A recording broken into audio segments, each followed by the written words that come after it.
Excuse us. Pardon me, ma'am. Sorry.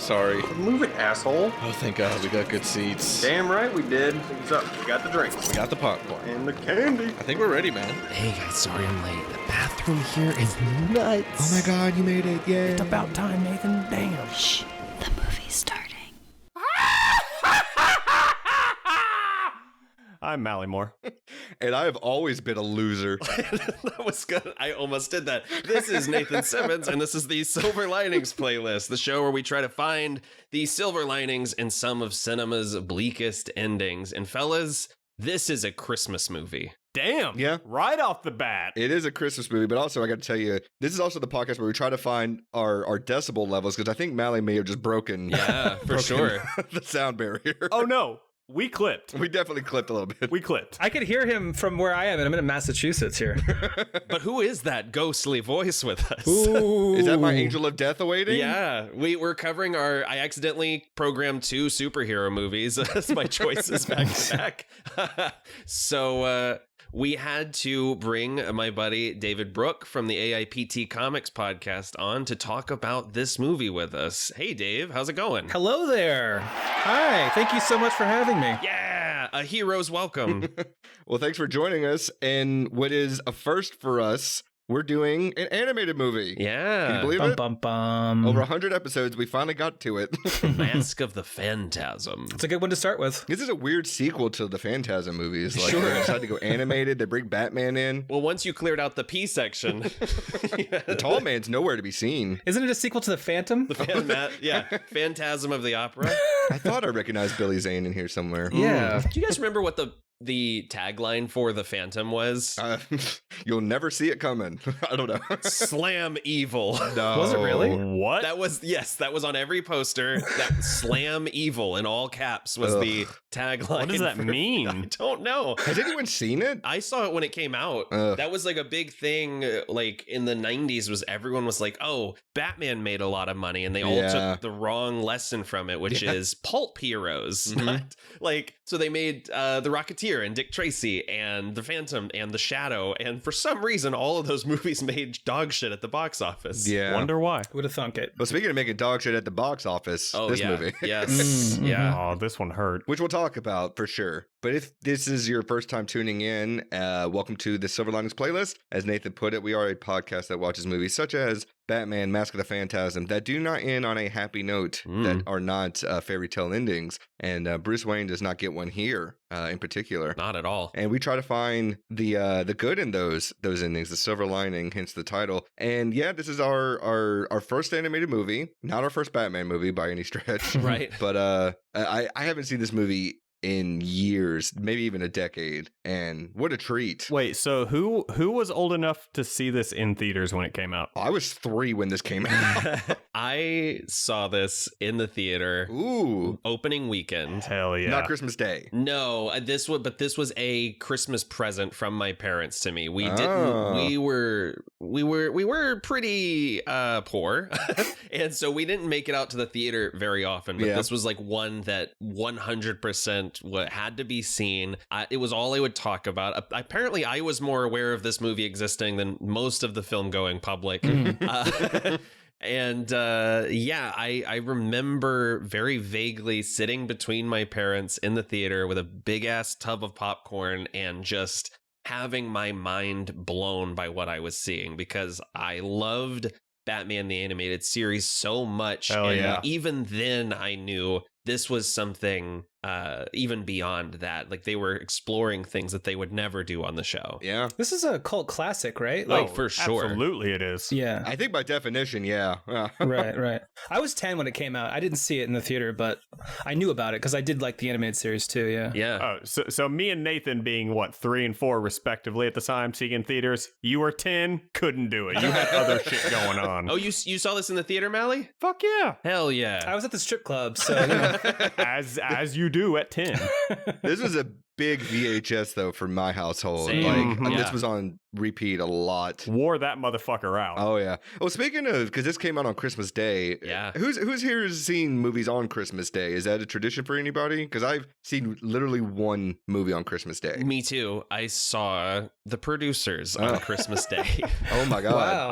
I go to the theaters on Christmas night pretty regularly. Nice. In my defense, there's nothing else to do in Southern Indiana. Sure.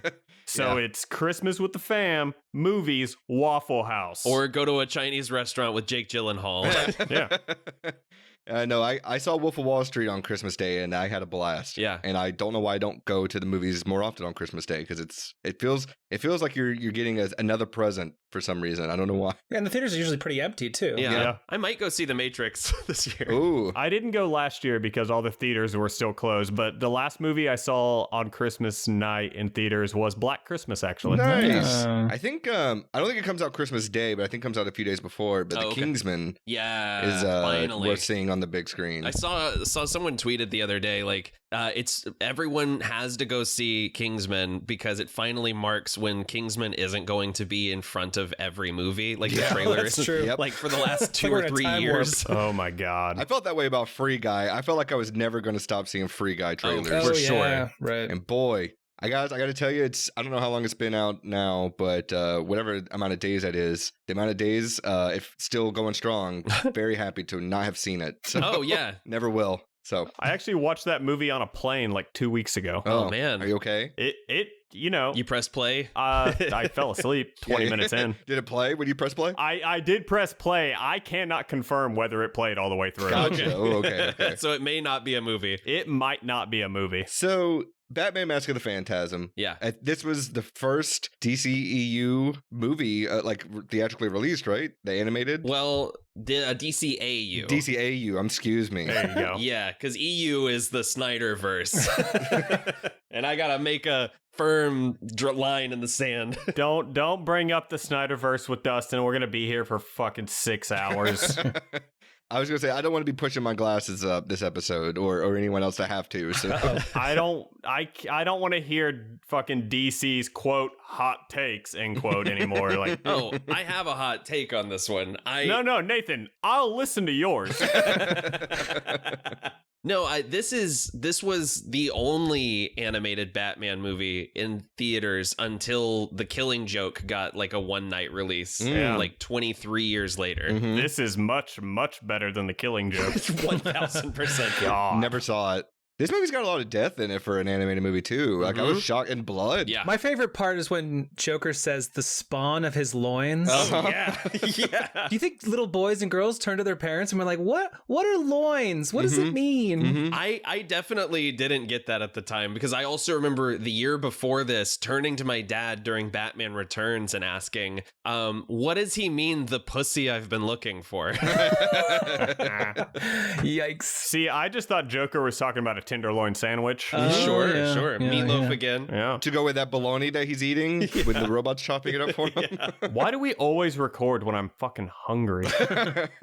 But yeah, Batman Mask of the Phantasm. This is arguably one of the best Batman movies of all time. Yeah.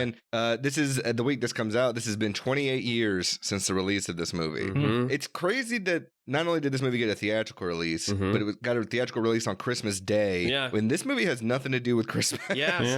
Yeah. I feel like they were like, well, Batman Returns was Christmassy. People will love it. Which came out in like June or July. Yeah. Well, and they rushed this to that fucking theatrical release too. Oh, What was yeah. it, like 8 months or something? Yes. That's insane. Mhm. That's insane. And they found out it was going to be a theatrical release 2 months Mhm. into production. Mhm. Ah, And so as they were animating the movie, they were going back over their first couple of months of animation and like making sure it fit the aspect ratio. So Yeah. they were literally filling in the borders in shots they'd already finished. Yep. Jesus Christ. Yeah. I don't know what the executives were thinking. Like, I guess they thought if it's Batman, people will see it Mm. because Batman and Batman Returns were such big hits. But It was cheap, right? $6 million? yeah, it was only $6 million for the budget. Compared to other animated movies, yeah. I mean, what had happened was What happened was it cannot be understated what a huge fucking deal Batman the Animated Series was. Yeah. I mean, it premiered in prime time.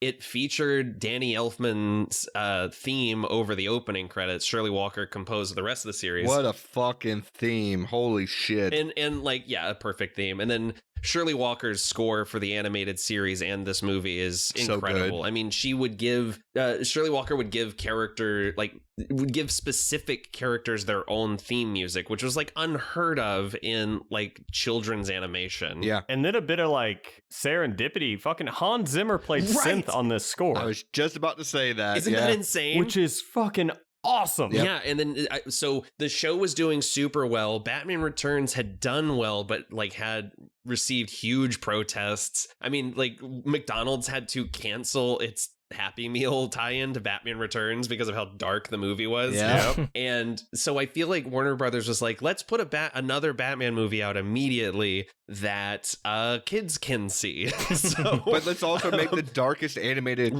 fucking feature film regarding Batman. Yeah, so it started production as a direct-to-video movie that was going to be Batman being taken captive by all of his enemies at Arkham Asylum and being put on a mock trial. I like that idea. Like, it's great, and it ended up becoming one of the best episodes of the series. Yeah, didn't they actually do an episode of that? They did, yeah. Okay. But basically they realized that if we do this as a movie, we've created a film concept where Batman has to be immobile for most of it. Yep. Because he's like tied to a chair. Bad idea. So yeah, it ended up becoming a TV episode in like season 2, I think. But yeah, Warner Brothers was basically said early on when they were looking at the dailies for Mask of the Phantasm, or like the early work on it, they said, we got to put this in theaters. You have 8 months. Insane. Because this is going to take you so much work around the clock to get it done. We won't even interfere creatively. You just do what you want. We'll trust you. Damn. And that's how we get this movie. It's weird too, because this movie I feel like shouldn't work because it feels like such a mismatch of stuff. Because you shut the fuck up. you get Batman's origins. Really, I mean, besides the death of his parents, you get his like a romance, a little bit of a retconned origin, too, which is a bold fucking move. Well, because they hadn't really got into any of that. They talked about his parents and they'd hinted at some of his early life, but this was the first time that you ever saw Batman making the choice to become Batman. And yeah, like you said, this is ultimately a movie about how becoming Batman was the signal that his life was over. Very similar to Sam Raimi's Spider-Man. Yeah. This movie's basically fucking Citizen Kane. Like, let's be honest. Yes, it is. It's Citizen Kane with bat ears. Yeah, which is better. Honestly, there was something going on too, because like the way this movie plays with structure and like Pulp Fiction was right around this time too. So something in the early 90s where like, let's take a non-linear story and just like, you know. Yeah. Who did it better? This or Pulp Fiction? This. That's a tough choice. This. I would say this because I was able to follow it as a 5-year-old. Yeah. I mean, it's a complex storytelling that is still accessible to children and that I think gets better with age. What, did you watch Pulp Fiction as a 5-year-old? That's fair.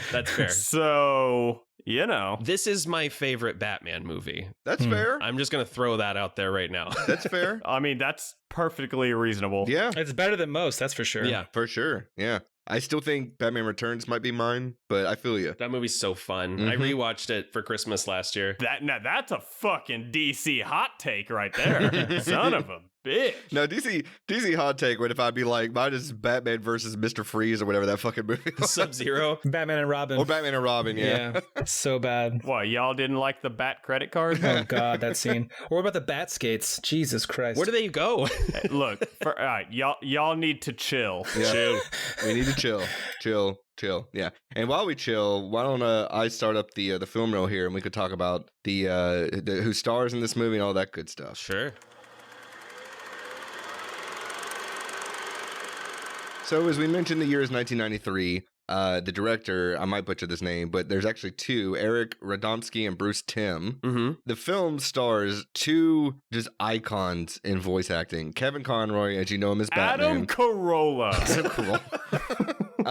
Not Adam Carolla, Kevin Conroy as Batman, who may be the definitive Batman for me. Same. I was close. Mark Hamill as the Joker. Definitive Joker. Yeah. For sure. Dana Delany, Hart Bochner, and Vigoda. Yeah. Fuck yes. Holy shit, what a cast. What a voice cast. The budget was $6 million.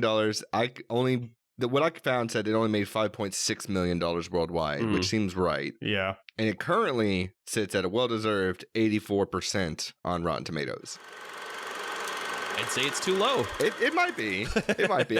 It's definitely not too high. We know that. Right. This is a great movie. Yes. And I'd forgotten how good it was until this rewatch. It's so good. Well, and what? It's 76 minutes, I think? Yeah, with credits. It's pretty short. Yeah. It's barely a movie. Like with credits? Barely a movie. Yeah, if you sit through that Tia Carrera song that plays over the end credits, which is insane. If they made this movie today and it had to be 2 hours and 50 minutes like every superhero movie is these days, how would they have padded it out? Because I can't even think of like additional scenes it could have used, you know? This movie moves. More scenes of Bruce's as a kid and his parents dying. Probably more penetration. Lars von Trier's Mask of the Phantasm. Yeah. I'm down. Sign me the fuck up. Oh yeah, guys, in this movie, Batman fucks. That is one of my notes is Batman fucks in this movie. Yeah.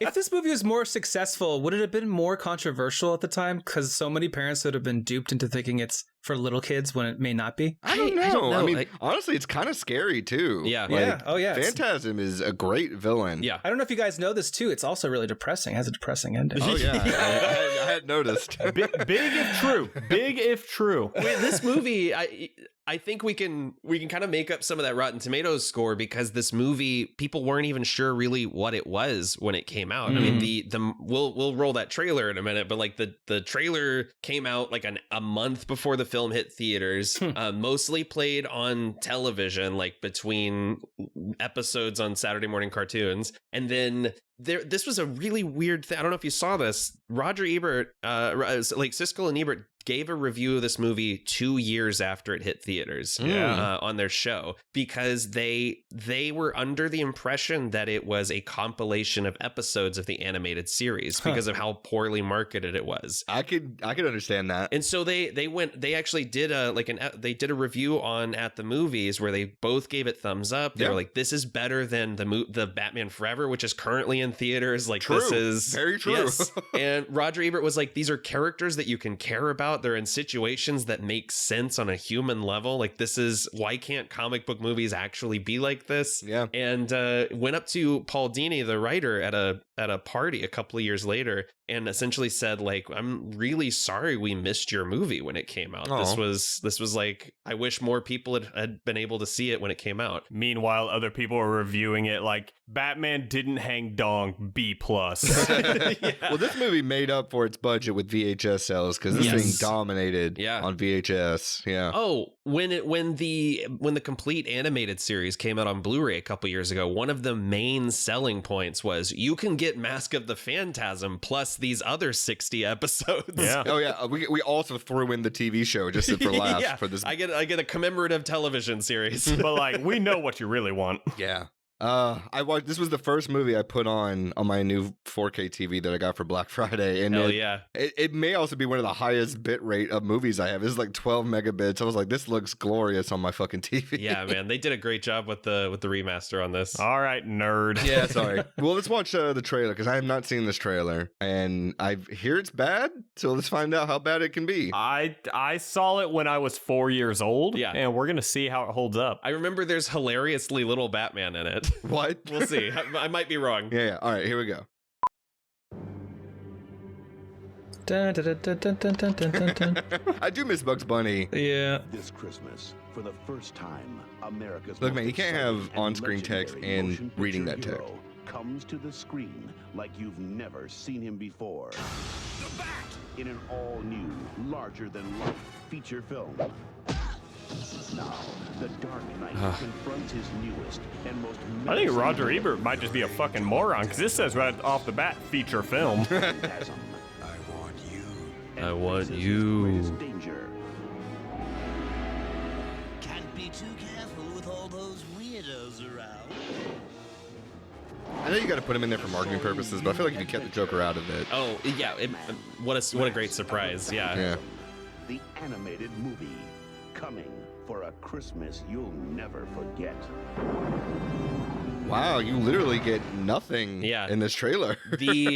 The toys were out before the trailer was. That's right. And I remember the very spoilery toys. Yes, that's right. I remember my dad covering my eyes in the KB toys because he was like, don't look at the Batman toys. And I was like, what's wrong? And of course I thought Batman was hanging dong. Yeah.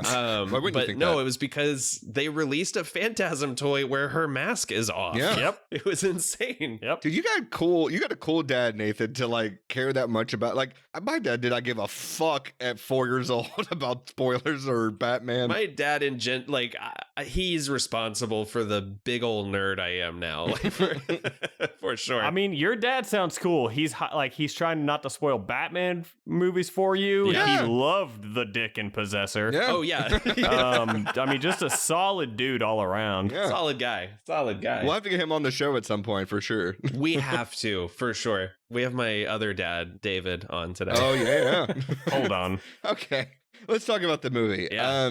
I mean, we talked about it a little bit earlier, but the animated series may be the best looking animated show of all time. Mm-hmm. And this movie doesn't suffer at all from because a lot of times you'll see animated shows and then they'll do big budget movies and the quality is so drastically different and usually poorer. And this movie looks like it's right out. I mean, that makes sense that it would have been straight to video because it looks like one of the episodes. Yeah, but well, you got those beautiful backgrounds on black paper. Yep. I mean, that's so great. Yeah, Mhm. but this, I don't know how I feel about this 3D opening. It doesn't really jive with the main animation, right? Yeah. Right. As a kid, I was like, "Fuck, this is larger than life. This is the real deal." Same. And I heard that this was originally going to be the intro for the cartoon. Right. Initially, like they were going to do a 3D animated intro for the show, and they decided to scrap it and they used it for this movie instead. Which it's not bad, but yeah, it doesn't mesh well with the rest of the movie. DC, you shut the fuck up.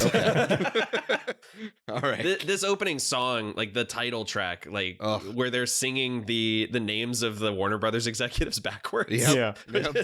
It's incredible. Like, it's so, I don't know, it immediately gets you into that gothic atmosphere. And It hits. It does. It hits. It's absolute banger. I think also like the whole vibe and atmosphere of it is more adult than any animation that was out at the time, right? Sure, Like yeah. the Batman animated series was already ahead of its time for that as well. It was treating kids like they were, old enough to understand these stories and understand the complexities of it. So then they just transferred that to this film. And it is interesting because when I remember as a kid, I was always so into the Rogues Gallery episodes more than anything else. Like if the Joker or Mr. Freeze was in an episode, I was there. And I was kind of checked out for some of the mobster episodes. Rewatching as an adult, I'm like, Jesus, like they're doing these stories about like regret and like a life that's gone wrong and hard living. And like it is a show that continues to play on every level and gets better the older I get. Absolutely. Well,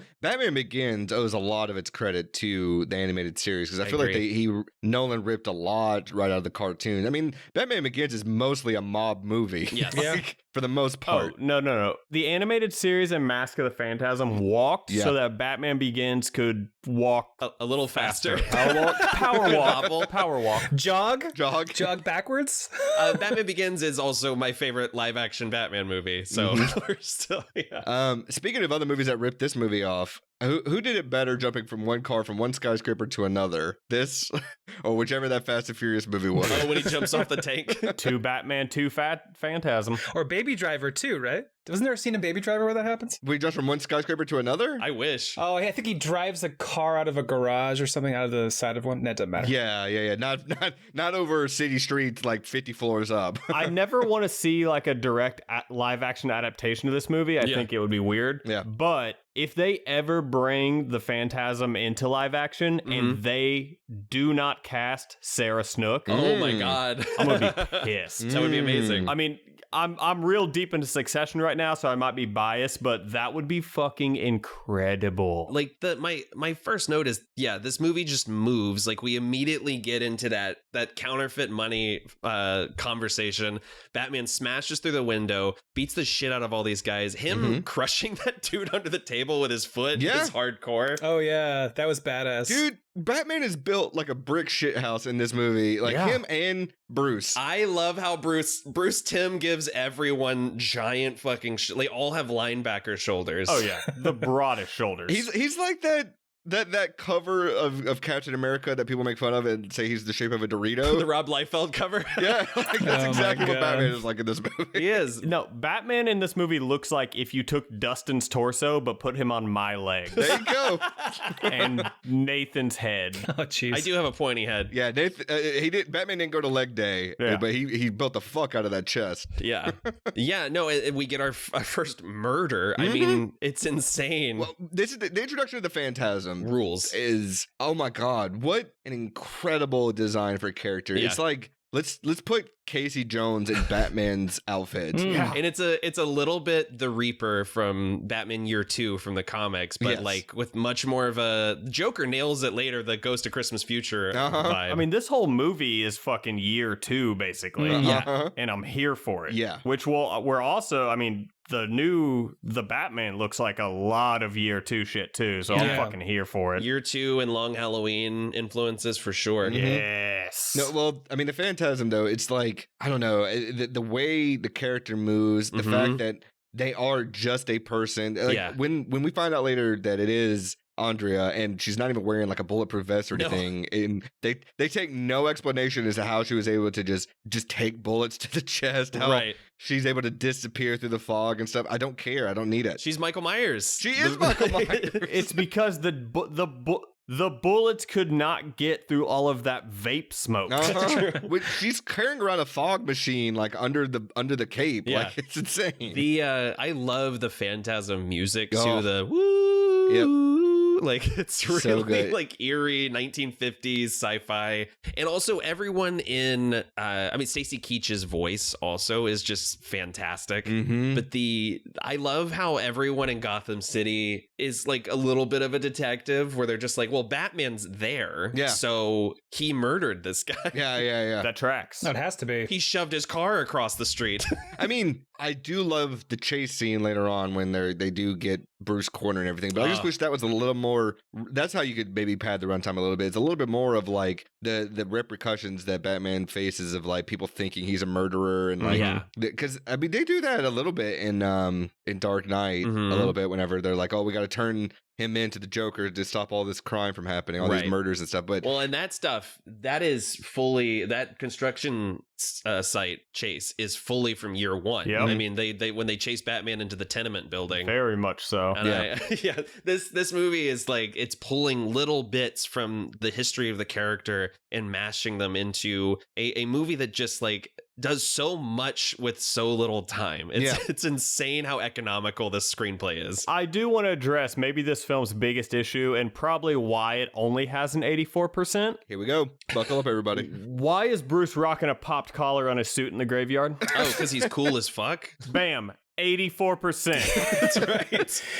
He's cruising. He's rocking a suit with a popped collar, 0 dick, 84%. Well, Bruce is a big Vice City guy. Well, there you go. Most of this movie is Bruce at the cemetery. Like most of the runtime is just him in the graveyard or Andrea in the graveyard. Batman's real sad in this movie. So sad. Immediately after this, we're introduced to Arthur Reeves, who is giving a very Trumpian, a lot of people are saying speech. Everyone thinks that Batman's bad. I was just talking to someone the other day who thinks he's a loose cannon. Well, we also get Gordon, who's only in this movie for 2 scenes. I know. Yeah, barely in it. And Bob Hastings is also still my Jim Gordon. Like, as much as I love Gary Oldman, like that voice is what I hear when I read the comics. Yeah, he's good. I wish he was in this movie a little bit more. Yeah. But yeah, I guess we're finding little ways we could pad the runtime a little more. Get Gordon back in there, maybe to like during the chase scene and stuff, have him involved somehow. Yeah, that'd be cool. But we get that great laugh line from Alfred. Where Alfred, I love how sassy he is in the animated series. Oh, he is a sassy bitch. He's the scamp. He's the scamp of the movie. He's the scamp of the movie. Ah, man, ooh. You're the very model of sanity. By the way, I've pressed your cape and put away your exploding gas Yeah, that's what I wrote down. I was like, this cheeky motherfucker. I don't know if he's the biggest scamp of the movie, though. No? He's up there. He always looks so sleepy, too. Like, he's not interested in anything that's going on. I mean,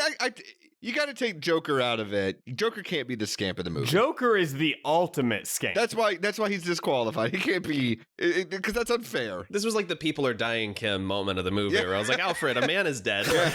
Been there, done that, I guess. Yeah, he is very sleepy. And like every scene he's in, he's got something sassy to say. Snooty. And then to the point where they kind of have their little tiff. Because he has seen some shit. It's like he's sick of it. Yeah, Yes. he's just done with it. But, yeah, when they had that tip and he's like, you think you know me? And he's like, well, I did raise you. And Batman jumps in his car and drives away. I diapered your bottoms, sir. He drives Batman's so upset he has to like take his ball, and instead of going home, he just leaves the back. Yeah. He hops in his car. I love that relationship. And Ephraim Zimbalist Jr. is so good as Alfred. Like, he's great. Again, like these are all like the voices that are in my head when I read these comics. Like I can't divorce these versions. Yeah. And then, dude, that's that flashback where Alfred kind of sees Bruce become Batman for the first time. Oh my God. Dude, his reaction is intense. He's seeing the death of the person that he raised. Yeah. I mean, he is not Bruce Wayne anymore. He's seeing this demon stepping out of the shadows. It's scary to him. And then when you get the first eye squint that Batman does, like God. you can see the literal transition from Bruce to Batman. It's really good. This was also a big thing because that was the first time it became more allowed when the DC shows moved to Kids WB. Mm-hmm. But this was like the first time someone in one of these shows went, my God, that I can recall. Like that was even as a kid, it like gave me chills. I was like, oh, this is real. Yeah. Then we get Bruce at this party that he's throwing. He's just Mac Daddying it up. Yes. And also another hilarious line here, but one of the girls says something about like, well, these girls are all wrangling for like a group fuck. What about the I word? Yeah, the I word is hilarious. Yeah, he's scared of the I word. What's the I word? Engagement. Engagement. Got a good law out of it. Yeah, we also don't get to see Bruce playing the Playboy very often. Like in the show, he would usually be seen with like Veronica Vreeland or like these other wealthy heiresses, kind of halfway dating people, but not really committing. Yeah. And in this one, this is the first time we really get to like see how unfulfilled he is in faking it. Yeah. I mean, he does not enjoy this at all, and this is his party, right? And he's not having a good time. No, and he's I think he's excellent. I thought it was interesting. The scene right before this, we see Andrea on the plane, which is a really smart move because it even further removes her as being the Phantasm, right? Like, there's no way because she's on an airplane flying to Gotham, right? Which was really smart. That kind of plays into the idea of like not everything is linear in this movie because you don't really know that yet. So it is a very smart way to like play with time and stuff like that, for sure. And then also, you know, when we do discover her identity, it becomes clear that she came into town early for the first kill and then made sure she had a flight on record. And it's really smart. Like it's an extra layer they didn't have to throw in there. Yeah. I was just thinking of the points she's scoring. Sorry. Oh no! Well, speaking of scoring, she strokes Bruce's lips on the cover of that magazine. She does. Yeah, she's horny for him, man. It's a very horny scene. Fortune magazine better than a Playboy or girl. Play girl. I also think the sound design in this movie is surprisingly really well done. Like, it's excellent. Yeah, especially in those chase scenes and stuff. But even the little stuff, like just at this party and stuff, Bruce getting the drink thrown in his face and everything. It's pretty great. And then him with Arthur telling him where he can stick the Kleenex up is pretty fucking good. Yeah, but Arthur acting like he doesn't remember Andrea, even though he just talked to her, like he's needling him. Oh, Arthur's a sleazy motherfucker in this movie for sure. And I love that he sulks away to have his flashback, and Bruce's inner voice is his Batman voice because that is who he really is. I think that is such a smart choice. Kevin Conroy used to do he was the first actor to really commit to doing two different voices for Batman. I mean, Michael Keaton kind of had a little raspier thing, but it's not a huge separation. Yeah. And with Conroy, he approached the character that Bruce is the disguise. And so Bruce was always lighter and a little foppish. And when they moved to the WB for the final season of Batman the Animated Series, the executives in charge had this thing where they were like, "Well, you have to use the same voice because kids will get confused." Yeah, and I was like, "We've been doing it fine for 5 years. Like, what the fuck?" I don't know what the WB is doing over there. I don't have no idea. I've never known. Yeah, this is where we get the graveyard scene with the Phantasm and who's the one he's going after here that he calls a fucking loser. Oh, well, I mean, before that we get the first meeting between Andrea and Bruce. Yes, yep. Where he tells her he made a vow, and they have like Dana Delany is so good in this movie. She's so flirty, and there's a genuine warmth to her. And this is the meet cute in the graveyard, right? Right. Yeah, that's where you meet chicks. Yeah. Yeah, and Bruce knows he the part that's confusing here, and I don't know if it's confusing, it's just funny to me, but he's talking he talks to his parents at their grave. Yeah. He hears Andrea doing the same thing, and he's like, who are you talking to? Oh, yeah. Right. He's such a douche, right? He's such a hypocrite, like a fucking asshole. Yeah. He is. He's trying to, and that hypocrisy like is something that is threaded through the movie. I mean, he at the end of the film when he grabs her and says, "What does vengeance solve?" And I'm like, motherfucker, you're dressed like a bat. Yeah. Like you beat up crazy people every night. I noted that. I was like, because then her response is, if anyone knows that answer, Bruce, it's you. Yeah, anybody controlled by their parents. And I'm like, man, they nail the dialogue in this movie. Yeah. It's so fucking good. When he says, "I didn't count on being happy," like that sets up the entire movie. Yeah. And the whole point of it, right? Oh, we'll get there. That is, yeah, absolutely. There's another line that just takes the knees right out from under me coming up here in a minute. But the character of Andrea, it just feels like Rachel Dawes, but done way better. Yes. Like, no offense to Katie Holmes and Maggie Gyllenhaal, but this character has not only agency, but like knows Bruce. She nails Bruce every scene. Like she knows she has got this dude pegged. If this is a noir, she is the classic femme fatale. Like, I mean, this is why Andrea Beaumont has become like an enduring character to the point where she's now DC canon as of this year in the comics. Oh, that's actually a question I have for you, Nathan and David, because I don't read, and Mally too. I don't read comics that often, so I have a one big question. Does Batman canonically have like a Mary Jane or a Gwen Stacy, like someone that's consistent throughout the series, or is it always someone different? Not really. Not really, no. Is Selena Kyle the closest? Yeah. The last 5 years, she's been his main squeeze. Okay. I just never know. Although Tom King has recently introduced Phantasm into the narrative. Ooh. I don't know if it's in continuity, but it's still ongoing right now. It's called Batman Catwoman, the series. Ooh. Yeah, and it's also structured a lot like this movie, where it like jumps Flashbacks around in time a lot.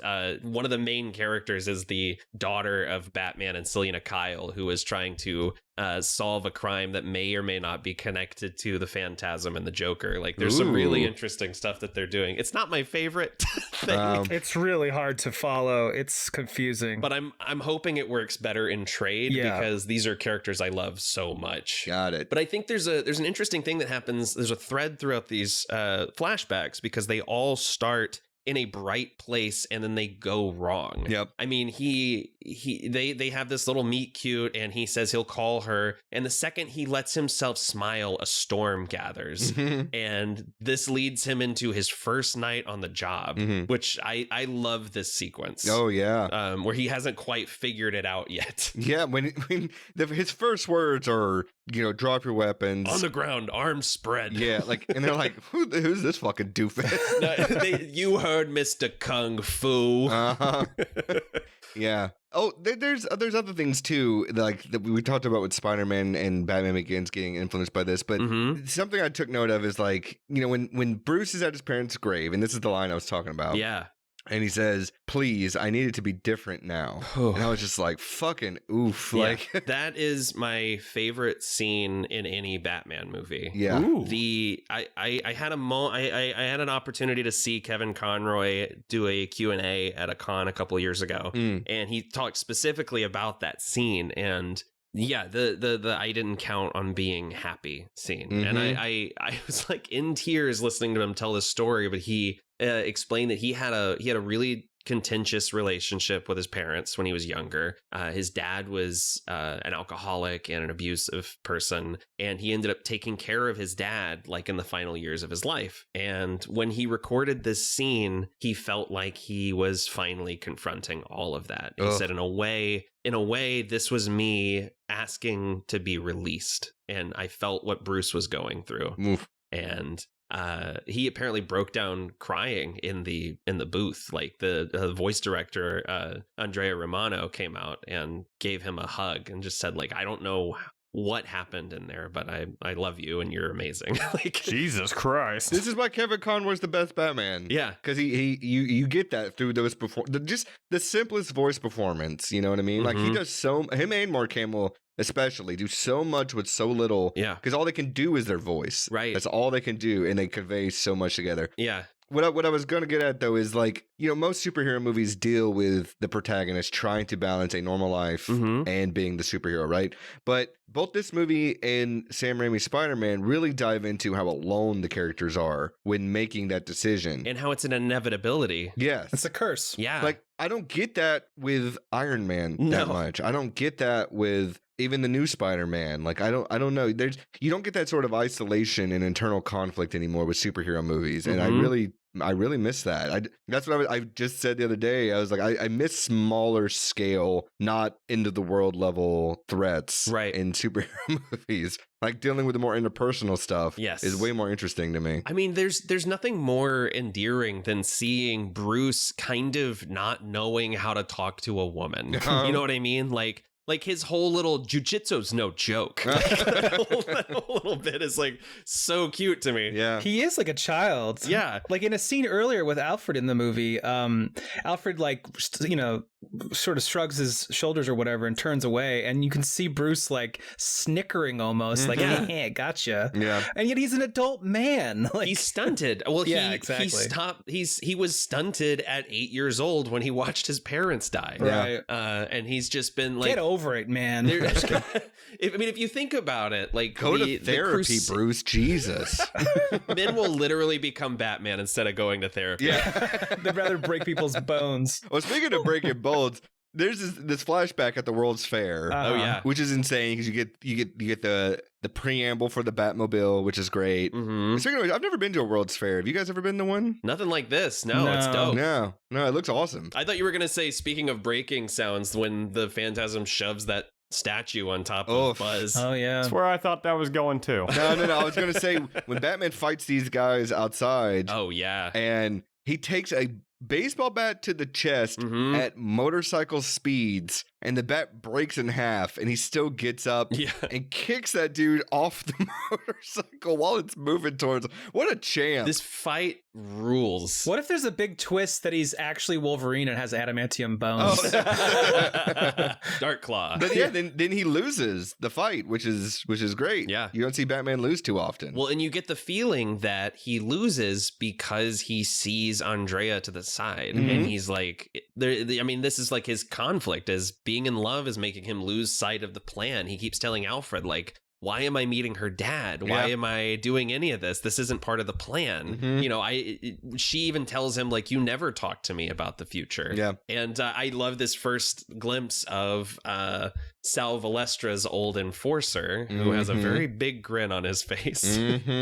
Oh, we got to talk about how Batman puts it together later because it's wild. But speaking of that, it's refreshing to see a Batman movie where Batman actually does some fucking detective work. No kidding. Love it. We got away from that for so long. Yeah. That's what I'm hoping to see in this new one. Yeah, I hope so. Oh, what? You didn't love that scene in The Dark Knight where Bruce fucking reconstructs a bullet that still doesn't make any fucking sense to me? I still don't know what that scene means after all this time. I still don't get it. Oh, God.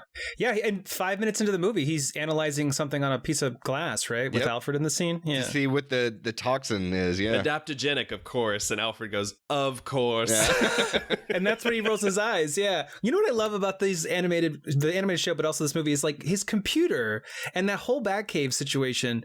It's all so simple, and yet it's supposed to be the super high tech thing. But when you look at the screens, it's all just one color, right? It's kind of funny. Adam's tool and die. Yeah, it looks like an old like IBM computer or something. Right. Yeah, giant. And then this is where we get introduced to I guess before we get there, I mean, I do like all these little scenes with the mobsters being like, dude, Batman is fucking killing us. He's fucking snapped.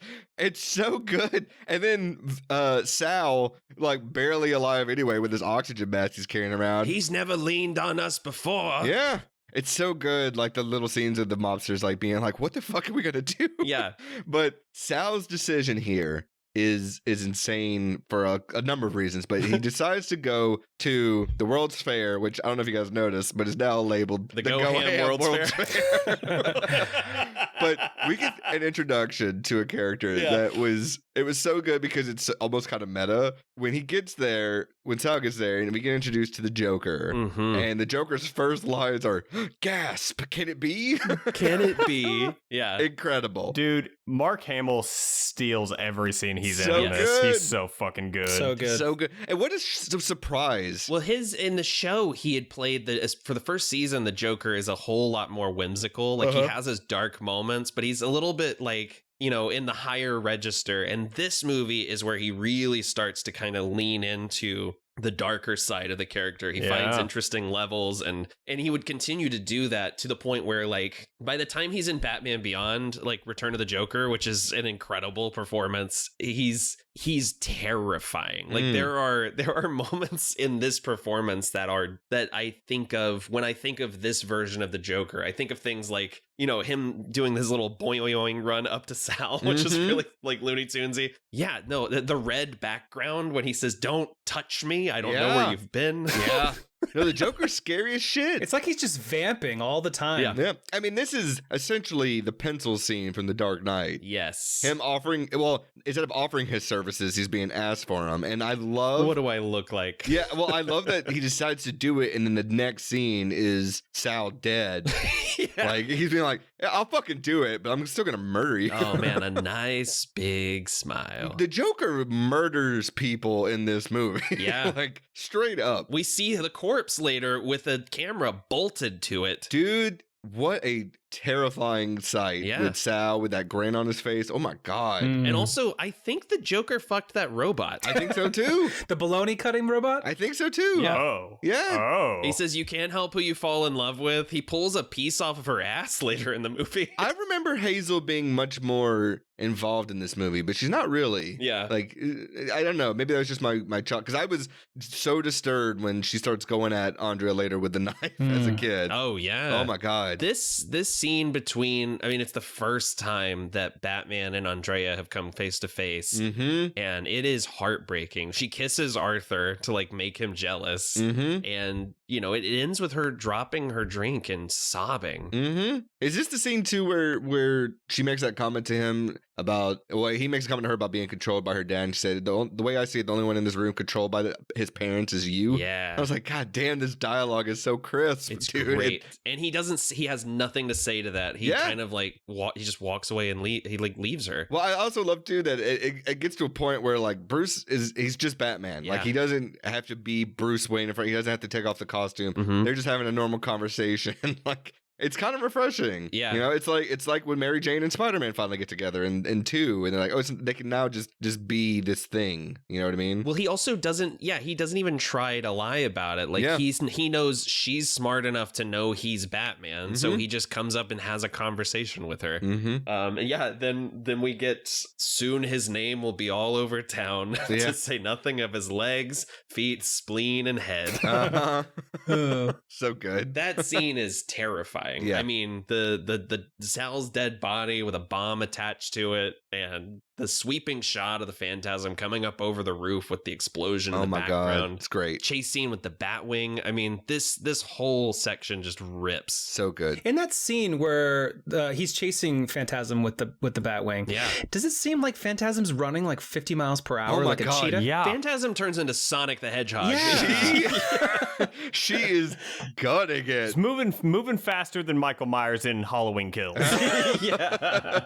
Yeah, she's every serial killer that when you turn your back, that's how they move. She is just gone. Yeah. Gotta get those rings. Gotta go fast. But man, this scene just made me think of like, it's kind of unfortunate because of how many times I've seen this movie, but God, I wish I could just go back and remember what it was like to see this movie and not know that Andrea is the Phantasm. I don't think my little fucking 5-year-old mind could really process it at the time. Yeah, and like, me neither. Holy shit, the implications here. But like, it's also kind of very fucking obvious on rewatches. because there's like 4 characters in the movie. Oh, she tells Arthur like she can't hang out because she has a killer day tomorrow. Right, That's at like the 20-minute mark. Although I have to say the design of Phantasm, it doesn't look like a female body. Her like a slender little woman. It looks like someone. She's not wearing a breastplate. Is that what you're saying? They don't have to give her like they didn't give her a Phasma suit or something. Oh god, a form like Catwoman level. We need a boob window, guys. Of course, the boob window would have made this movie work. Oh, a boob window would have gave it away. Yeah.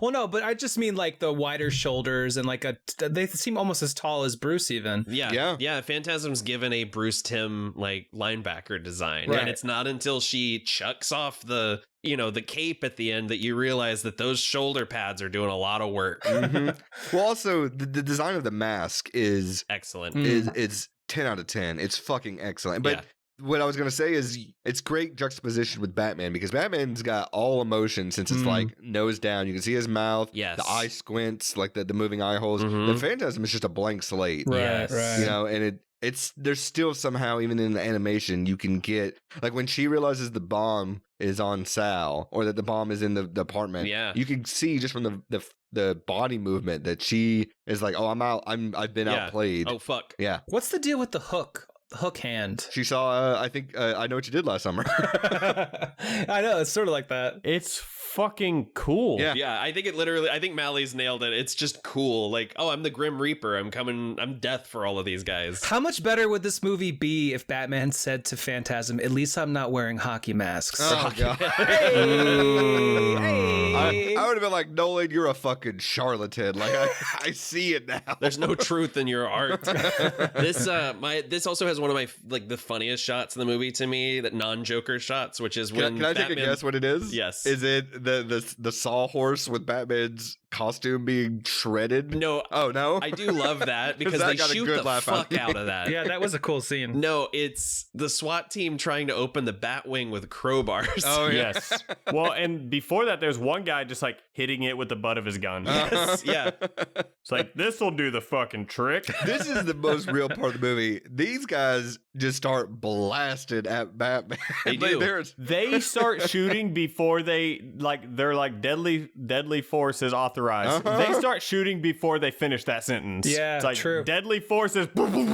Yes, it's Halloween Kills. They're just like, there he is, and like just start fucking blasting. Yeah, but like, so anyways, I started blasting. One of them throws tear gas or something, and then before it even clears, they're just shooting in the dark. Like, it's insane. I love Bullock calling that one guy a jerk when he blows up the construction site.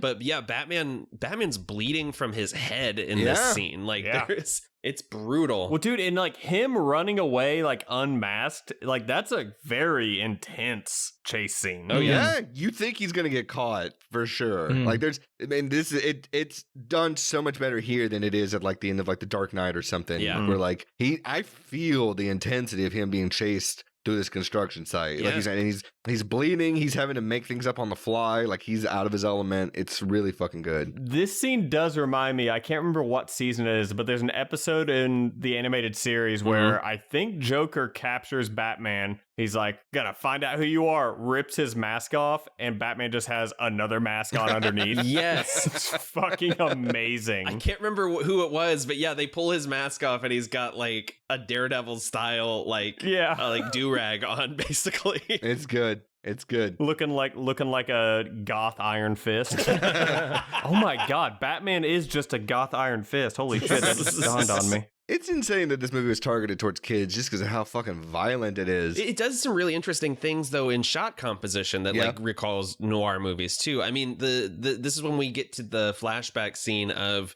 Andrea's dad begging for his life, and there's like a split diopter shot that's done through animation. It's wild. Yeah. The scene where the scene where the mob comes and like Bruce is there and has to just stew because he can't do anything about it, and then we get the marriage proposal. What do you think? Yeah. Bruce is such an idiot.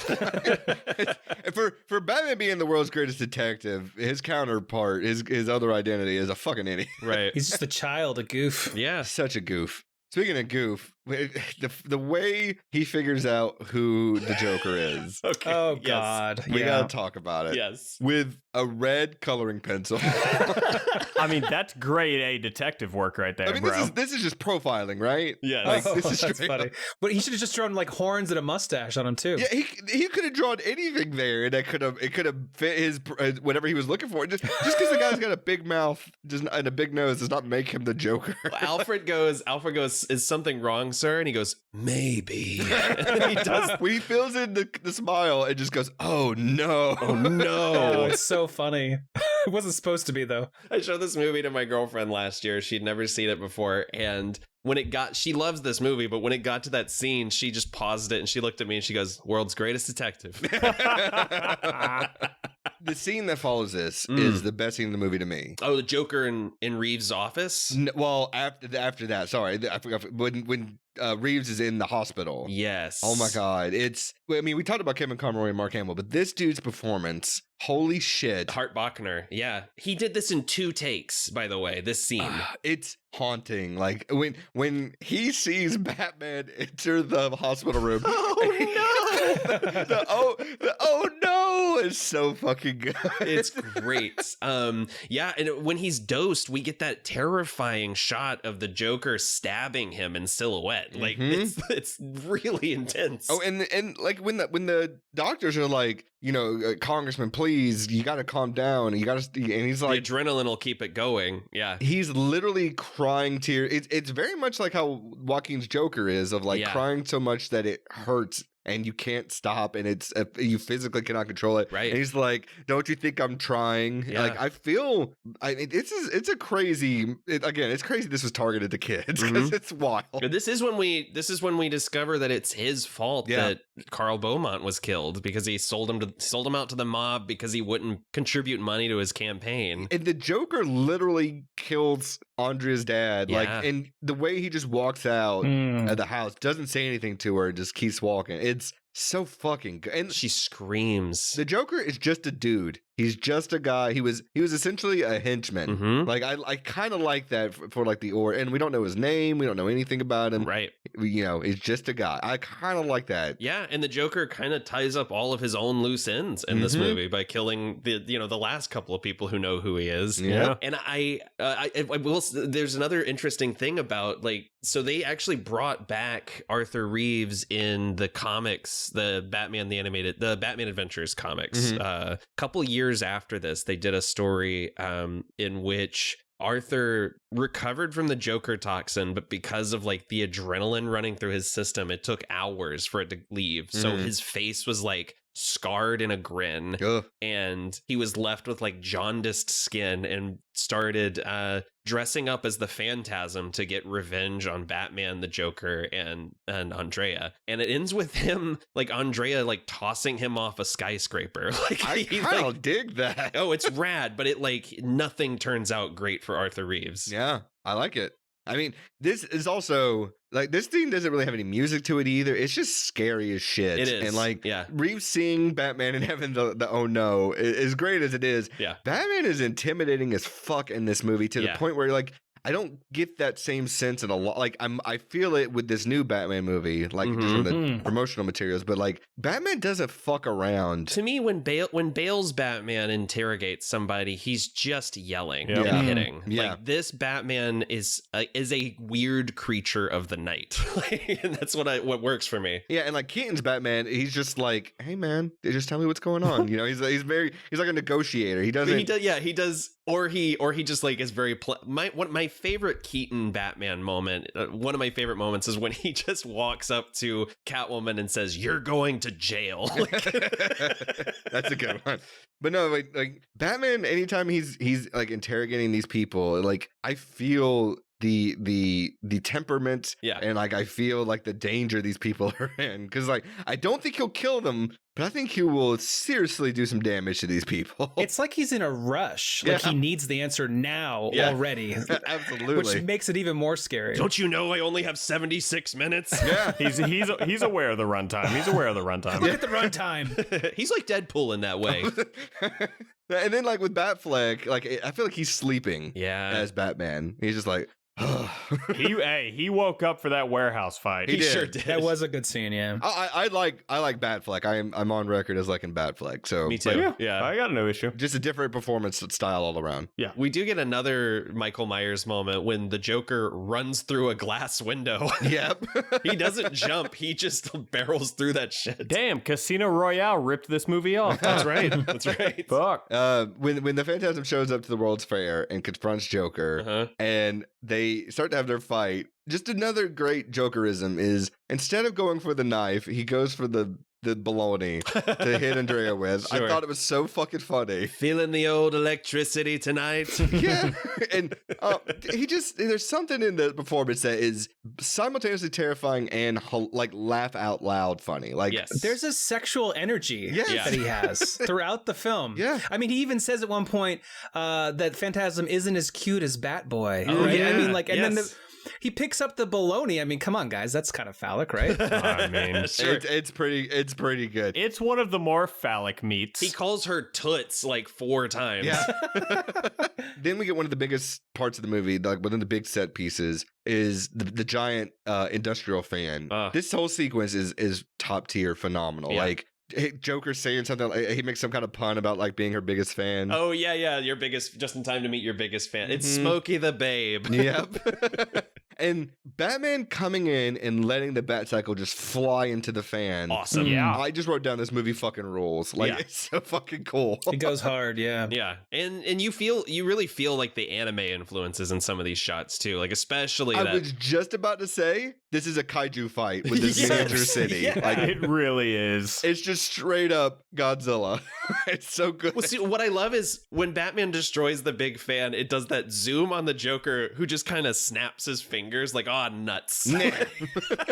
and then just the Joker playing cheeky of like riding the train and like just putting like the Empire State Building hat on and stuff. We get a sped up version of his theme from the TV series when the city comes to life, which I think is really great. Batman knocks his fucking tooth out. Yes, Batman beats the shit out of the Joker. Well, this whole fight with the Joker, not just in the miniature city, but when Joker's on this jetpack, Batman is ready to die tonight. He says, "Let me go, or we'll both die." And he says, "Whatever it takes." Yeah, he says something like, "So be it," or whatever. Holy shit! He came to fucking play this evening. Yeah, Batman's not fucking around in this end. But my read of this is that he is willing to kill the Joker so that Andy doesn't cross the line again. Yeah. Does it become the next Batman? Yeah. I love this sequence. And then one of the most haunting parts, but like one of the most cinematic and phenomenal pieces of acting, is as the World's Fair is exploding, the Joker just laughing in Andrea's arms. Yeah. I got chills. Yeah. When I think of Mark Hamill's Joker, this is the visual I always think of. This is the scene. He's laughing so hard that his knees buckle and he's just like limp in her arms, cackling as the whole park goes up in flames. As they're about to die. And he's bloodied as shit too at this point. Like, whew. I mean, we've all been there. Yeah. And that was like they told Mark Hamill, like, you know, he's like, they always leave like an out for the Joker. You know, you never find the body. He always falls into like a smokestack or off a building or gets or falls into an aquarium and a shark goes after him or whatever. And he said, this is the one time that they told me to play it as though I'm dying. Yeah. They were like, play this as though this is the end. And he wants to give his biggest laugh. Yeah. And it's great. I buy it. Yeah, if he never showed up in the show again, this is the perfect ending for the Joker. Absolutely. And then it's unfortunate that they do kind of bring him back in this TV show, but it does lead to some really great stories. Yeah, but I don't know. This is top tier way to go out for a villain, man. But I totally feel you. Yeah. Yeah, his two greatest loves die together. Yeah, basically. Very true. Oh, that's adorable. Yeah, his side piece and his main one. Yeah, his bottom one for sure. Wait, who's the top? Yeah. It's up to interpretation as to which is which. Andrea's a top. Come on, guys. That's exactly what I was going to say. Who's on top? It's whoever he's feeling that night. This sequence of him trying to find her and getting swept away in the sewer is just heartbreaking. That shot of him surfacing and, with the flames in the background is just beautiful. Yeah, there's like a jittery effect that they're used that was really cool. Yeah, to like have the flames. Like licking at him, basically. The best part about the animated series and this movie is it's timeless because you don't know when this takes place. Oh, yeah. It does that thing that the Burton movies do. Yeah. It could be the 40s or the 90s. It doesn't matter. Where everyone's using everyone's using like black and white TVs and blimps, but then also there's like future technology and current pop culture, not current pop culture references, but like current technology as well. It's I that's one of the great things about the show and why it will never go out of style. Yeah, the film noir aspects of it, the Gotham and the gothic nature of it, and the scene of him coming out of the water, it's incredible. Like the colors and everything, it's so fucking good. And Alfred really like hammers home, that Bruce could have become the Phantasm. Yeah. I mean, this speech that he gives him about, Andy lost that fight forever ago. It's just I love the whole last act of this movie. I mean, all of my notes are just like, fuck yeah, this is great. Yeah, I agree. How did the necklace get into the rock? You got me. She's sneaky. And then Nathan, do you think when they did the whole Watchmen Batman thing with the button, I thought the same thing. Yeah. So there is there's a scene in the DC Rebirth where Batman finds Rorschach's smiley face button hidden in the Batcave, which they never explained. Which they never really properly explained. But I thought the same thing. I was like, oh, Tom King and Josh Williamson are for sure giving a shout out to Mask of the Phantasm. Yeah. We're here at the end, and Nathan, this is your pick. Why don't you recap what happens at the end of Batman: Mask of the Phantasm? Sure. So with Joker dead and Andrea seemingly dead as well, Alfred gives Bruce a speech about how this could have been the end of his life. Andrea couldn't have been saved. She didn't want to be saved. With great power comes great responsibility. Wrong movie. Yep. And Bruce finds her locket in the Batcave, telling him that she is alive, but she won't be coming back. We cut to a cruise ship somewhere in unclear waters, where a partier steps out to hit on Andrea, who is wearing a funereal veil, and he asks her if she wants to be left alone, and she says, I am. Oof. Then we cut to Batman swinging into the night to fight crime once again. Yep. Smash cut to a Tia Carrera song. Yeah.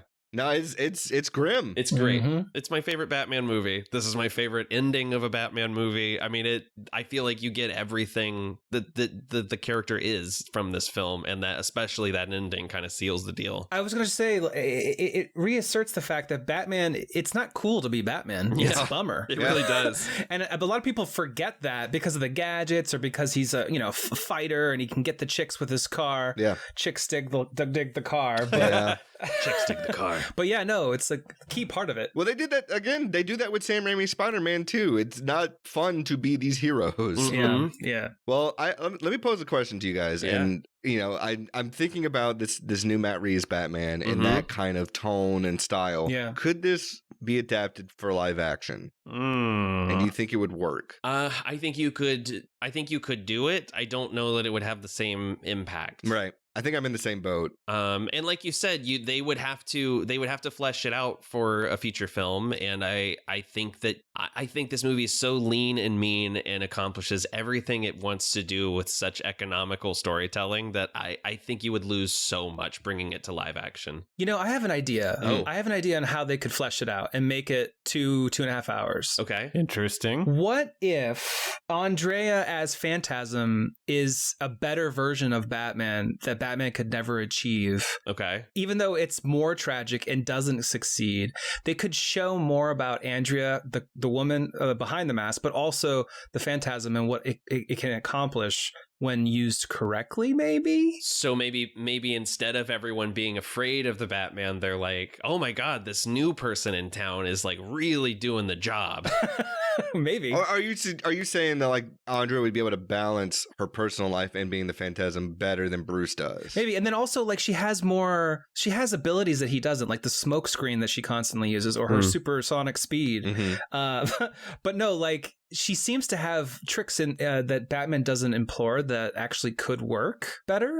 But she also has no boundaries. Yeah. Like she will try to murder people. Yeah. Like Well, she also is fine pinning the crimes on her dead father. Yeah, that's true. No, I don't know. I was just thinking about it because I was thinking about this in Matt Reeves when I'm like, Sure. it feels very Mask of the Phantasm-y, like the way it looks and everything. Yeah, grittiness. God, I hope. I really hope that movie's as good as I think it's going to too. be. Yeah, I hope so. Here's the thing, though. Like, how many of these reboots can we get? Sure. Are we going to, in our lifetimes, how many more Batman reboots are we going to get? 2 or 3? Oh, at least 15 more before I turn 60. Jesus Christ. I'm not even kidding. Because there's got to be a point where people are going to be like, come on, let's do a Booster Gold story, not a Batman story again, you know? Yeah. No, I think I would like to see another.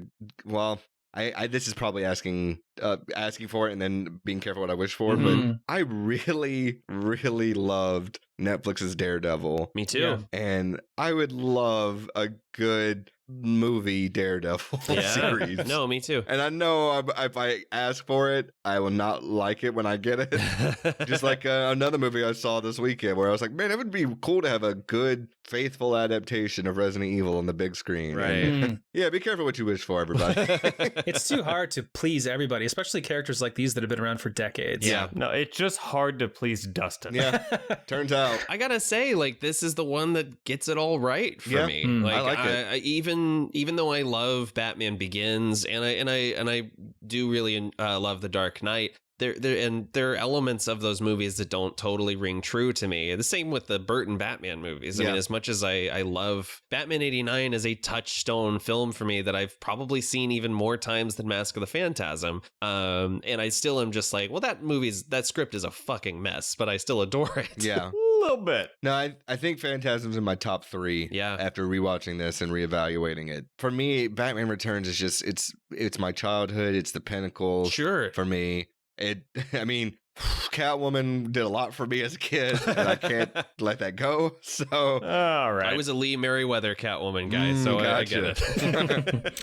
Well, here's a question: If Matt Reeves gets to make a second The Batman, and they introduce Phantasm, would you guys be excited or scared? Oh my God. Thrilled. Again, if Sarah Snook is available, I'm here for it. Let me ask: are you saying introduces the Phantasm as like a new story or just redoing Mask of the... Oh, well, yeah, I'm in. Well, more or less. They probably would rejigger it, but it would probably have the same elements because they want to, capitalize on our nostalgia, right? Mm-hmm. Right. Well, I don't know.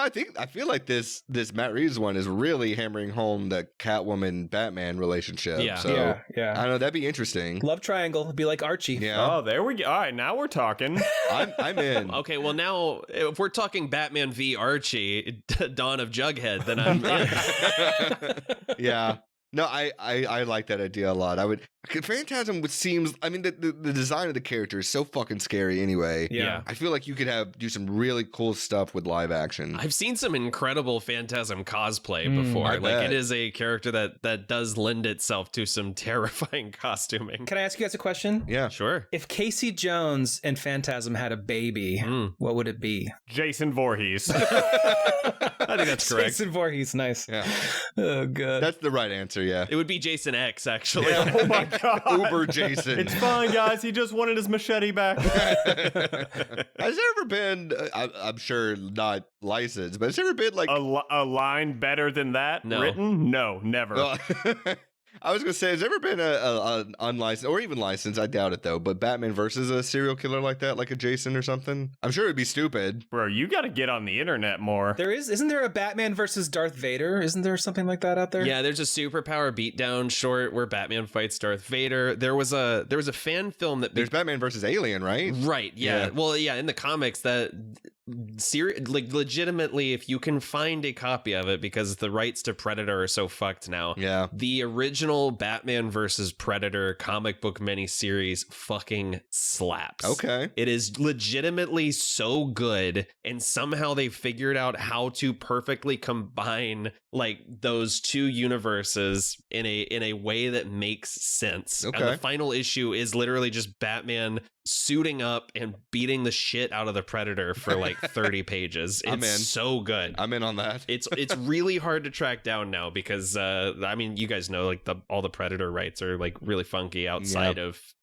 film, but yeah. Speaking of which, this new Predator movie, just the concept alone, yeah. I'm fucking in on. I'm fucking in. It's a prequel, right? Yeah. It's set during Comanche times. Yeah, it's set like 500 years in the past or something. Oh, right. Yeah. It's so cool. And they didn't call it Predator. Yeah. Missed opportunity. It's like called Prey or something, right? Yeah, Prey. Prey. Yeah. Oh yeah. And then there was a short film that like got a lot of attention like back in 2005 that was called Batman Dead End, and it's Batman fighting the Predator and Alien and the Joker, who's played by the guy who played Bochner on not Different Strokes. What was that show? We can cut this. It doesn't matter. What the fuck just happened? Okay, I believe you. Well, guys, I know it's an animated movie, yeah, but we still got to talk about one of my favorite segments of the show. Sure. Prop Cop. So this is, for new listeners, this is where we look at all the props in the movie that we just talked about. In this case, Batman Mask of the Phantasm. And we stake our claim each to one prop or one costume, one something from the movie, one physical, tangible item. Mally, I'm going to guess what yours is. Okay, go ahead, Sugar. No. I'm probably wrong. Do you just want the Phantasm's costume? I mean, I was just gonna go for that, but I actually changed it at the last minute. Okay. All right. What do you want? Let me get Joker's poison flower, baby. Okay. Good. I can blow smoke too, toots. That's a good line. Nathan, what about you? I want Rusty the robot dog. Okay. All right. What are you gonna do with that? I don't want to know. Kick it. Well, certainly not what the Joker does with Hazel, I'm hoping. Jesus fucking Christ. He's a robot. Down, Rusty. David, what about you? What's a prop that you would like to own for yourself? I think you named it earlier, and I didn't know it had a name, but I'd like the bologna chopper. Oh, sure. The robot. Hazel. Yeah, Hazel the robot. Yeah. You want to hang out with Hazel? Yeah. Hazel, right? And then from Nathan, I learned that it's got a dual action. Yeah. It's not just chopping. Right. Yeah, it is doing something else. Yeah. It chops. It flops. Well, I really thought about it, and at first I was going to say the obvious answer would be the suitcase full of money that Sal offers the Joker to kill Batman. Sure. But just tangibly, the Joker's jetpack. Oh. I mean, come on. That's fair. You'd be like Kenny Powers on that shit. It's such a primitive design for a jetpack that I couldn't ignore it. I was like, that would be fantastic to have. I do love that little helmet. Mm-hmm. Or my other option was going to be the bomb with the Joker's like face on it that the drone uses. Oh, that'd be fun. Yeah. Oh man, when he tells the shot where he tells Batman that the whole place is lined with explosives, and Batman runs into that one little like cone of light and turns around. That shot rules. So good. Yeah. There's a lot of great shots in this movie for sure. Mm-hmm. Well, what about bit parts? This is, of course, where we take over a voice acting role for one of the lesser known unnamed characters in the movie. Nathan, let's start with you. Bit part? Yeah, I want to be one of Buzz Brodsky's henchmen in the graveyard. Probably the one who goes, "It's the stinking bat." Yeah. All right. They like what I want to know what they saw when they look into that grave. They both like put their heads down. Yeah. Like these guys have seen some shit. It's got to be a gruesome death for sure. I decided I wanted to go with the guy at the end that talks to Andrea on the ship. Good. Oh, yeah. You think he scored that night? Most definitely. By himself, he definitely scored. Yeah. But no, I think that'd be cool to be like one of the last lines of the movie. Yeah. And basically a nothing part would be pretty cool. So David, what about you? Bit part? The guy who drives the car off the skyscraper there, I believe Phantasm calls him Chubby Boy. Mm-hmm. Chucky Boy. Chucky Boy. Oh, was it Chucky? I thought it was Chubby. It's Chucky Boy. Your angel of death awaits, Chucky Boy. That's funny. He has a couple lines. He has a good deal to say, even though he's a nobody. Dude, the scene with him is great. Yeah. That's Dick Miller I think you're right. Oh, shit. from Bucket of Blood. Yeah. Mally, what about you? Bit part? Yeah, I want to be the cop that's trying to open the Batwing. with the gun? Yeah, the obvious choice, guys. So I actually do have one bit of IMDb trivia that I thought was, well, not even trivia. It's listed as a goof. Okay. Which I thought was really funny and you guys would appreciate. It says the Gotham City Police Department tries to shoot Batman when he is in a cloud of tear gas and he is high above them. In real life, law enforcement are not allowed to shoot at a target if they can't see them. Oh, sure. And if they don't know if there is a potential hazard. Yeah. And I wrote down, okay. Yeah. Sure. Yeah, right. Jesus. This is fucking America. Batman said ACAB all through this movie.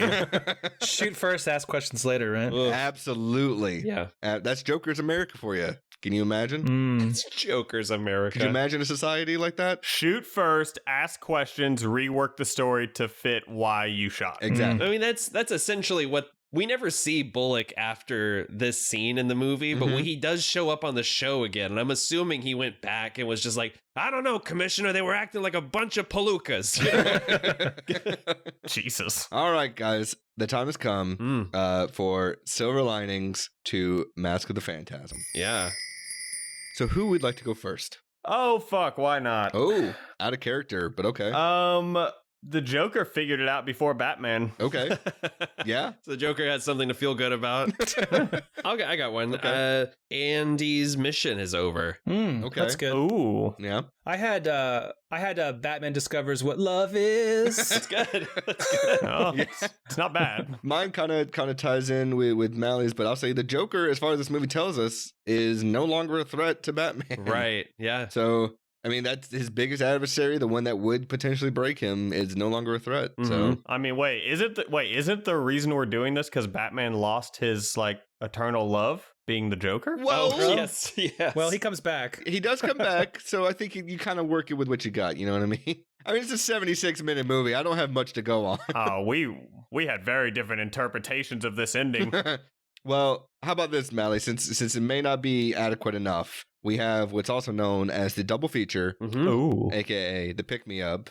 This is where we pair Mask of the Phantasm with another movie if you're still feeling a little dour at the end of the movie. So I'll go ahead and go first. Sure. I'm not a huge animated superhero movie guy, but there is another movie featuring Batman that's animated I really enjoyed. Oh. That I hope I'm not taking one of yours, but it's a really good what if situation. But I went with the Flashpoint Paradox. Oh yeah, that one's pretty rad. Okay.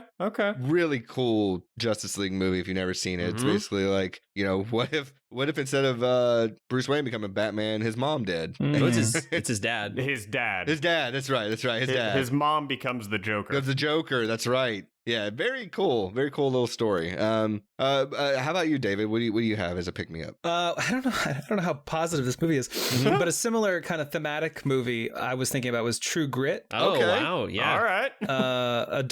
A young woman who loses her father, hires some cowboys to help her enact some revenge. Yeah. It's got that revenge theme going on. And obviously, she's younger too, but So are you going with the John Waynes or the Coen brothers? Gosh, I don't know. Because Coen brothers one is so good. Yeah, I agree. Maybe the Coen brothers. That's my favorite. yeah. I think I'd go with that. It's so good.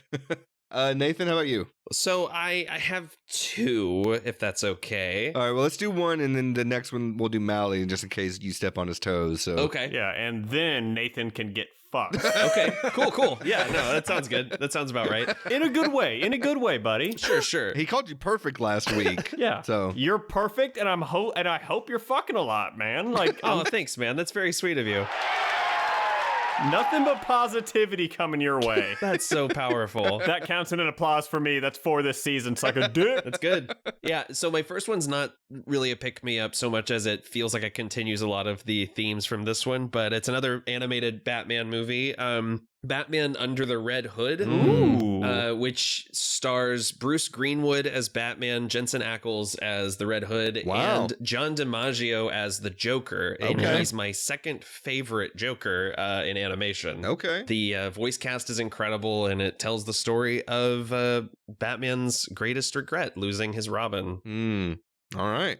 Mally, how about you? I'm going to be honest. I went with sheer laziness, and I'm just going to say the movie I actually watched after this. Okay. Yeah, that's 2021's Candyman. Oh, hell yeah. All right. Sweet. What a pick-me-up. I was about to say, I don't know if...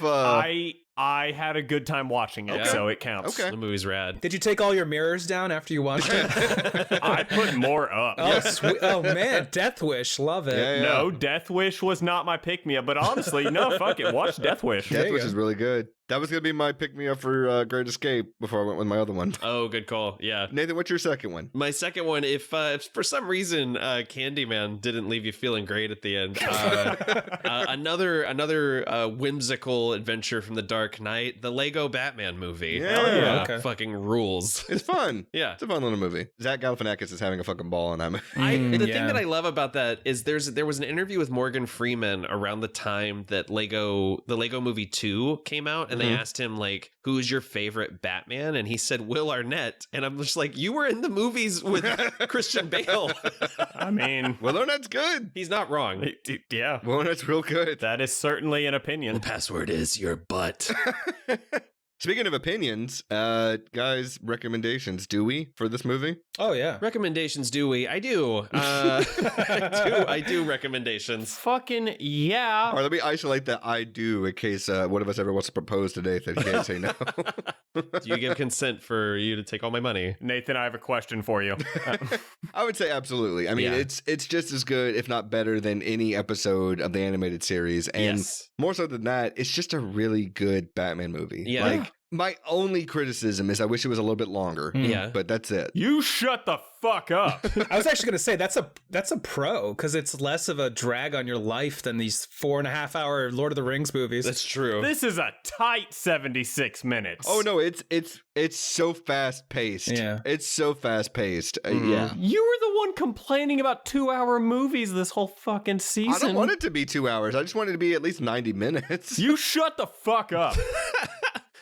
I think it's worth noting that Michael Uslan, who is like credited as a producer on every Batman movie because he like worked his ass off to get Batman 89 made and then signed the greatest contract in the history of Hollywood, has gone on record as saying that he thinks this is the best Batman film. Yeah. So I think that holds a good bit of weight. And it's clearly influenced so many other movies coming after it. So For sure. Yeah, what was more influential, this or Halloween 6? Oh, that yeah, is, it's impossible to tell. The curse of Andrea Beaumont. Yeah. I mean, the Phantasm versus Michael. Oh shit. Maybe if that's how Halloween ends goes out, I'm here for it. Yeah, I like that. God, that'd be amazing. Lindsay becomes the Phantasm. Ooh. Ooh. Speaking into existence. I like it. Well, speaking of speaking things into existence, how about feedback? That was a segue. I'm trying, man. I'm really trying. Email us at thesilverliningsplaylist@gmail.com or DM us over on our social medias on Instagram, Facebook, or Twitter. Or if you'd like to suggest an episode or give us feedback on how we're doing, you can also go to our Reddit at reddit.com/r/silverliningsplaylist. You can also follow us on social media. We post every day. And if you haven't already, please, of course, subscribe, rate, feedback, all that good stuff. And let's, just get the word out about the show. We've only got 2 more episodes for this season. Damn. And for the year. And I happen to have a clue for what we're talking about next week. Thank God. That I'm very... Next week's going to be crazy. I'm just going to tell you that. Because, guys, my clue for next week is more just a simple fact that if you drink too much wine, you'll have to take a piss. Cause and effect, Ergo, vis-a-vis, concordantly thus. Yeah. You have to make water. It's making wine out of piss. Absolutely. Next week. Buckle up. It's going to be a wild ride next week. But David, thank you so much for joining us on this episode. It was great to have you. Vengeance blackens the soul. Yeah. what a great response. Okay. He's not wrong. No, thank you for having me. This is a lot of fun, and I've never talked through a movie like this before. It was really informative from all guests and hosts and whatnot here in this room. Thank you very much. This was the only time Dave and I have really talked movies on the podcast is when we challenged ourselves to discuss the Snyder Cut in 4 minutes, 1 minute per hour. So a minute per chapter or whatever? Yes, yeah. Oh God, yeah, that was hard. Yeah, good times. You know what? Better movie, but at what cost? Guys, I said do not bring up the Snyderverse with DC. God damn it. All right, well, I've got nothing else to say about... One rule! I've got nothing else to say about Mask of the Phantasm. Do you guys? Do we have any closing thoughts, any last words before we get out of here? Vengeance blackens the soul. Vengeance blackens the soul. I guess that's what we have to say after, as always, right here. But first, let's say rest in peace, Oatmeal. Yeah. And Donald Pleasance. Happy birthday, moms. And as always, I guess vengeance blackens the soul. I am the knight. I diapered your bottom? Excelsior! Excelsior! Excelsior! Excelsior! Look it up.